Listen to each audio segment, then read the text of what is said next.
ദൈവത്തിൻ്റെ വചനത്തിൽ ഇങ്ങനെ പറയുന്നു, ഞങ്ങളെ രക്ഷയായ ദൈവമേ, ഞങ്ങളെ യഥാസ്ഥാനപ്പെടുത്തണമേ, ഞങ്ങളോടുള്ള നിന്റെ നീരസം മതിയാക്കണമേ.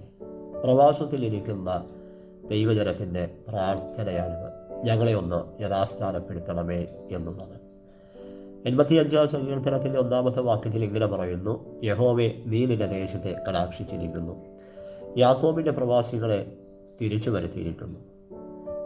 മുമ്പെപ്പോഴോ ദൈവജനം അനുസരണക്കേട് കാണിച്ചപ്പോൾ ദൈവം അവരെ പ്രവാസത്തിലേക്ക് പറഞ്ഞു വിട്ടു.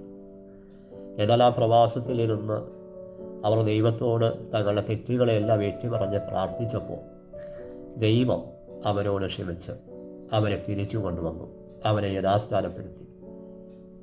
ആ അനുഭവം ഓർത്തിട്ട്, ആ സംഭവം ഓർത്തിട്ട് ഇവരും പറയാം, ഞങ്ങൾക്കും തെറ്റുകൾ സംഭവിച്ചിട്ടുണ്ട്, ഞങ്ങൾക്ക് വീഴ്ചകൾ വന്നിട്ടുണ്ട്, ഞങ്ങളോടുള്ള നിന്റെ നീരസം മതിയാക്കിയിട്ട് ഞങ്ങളെ ഒന്ന് യഥാസ്ഥാനപ്പെടുത്തണമേ.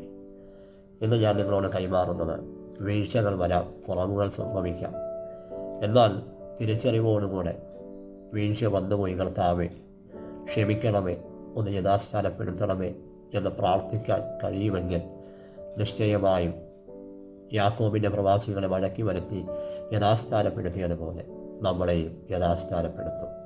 ആമേൻ.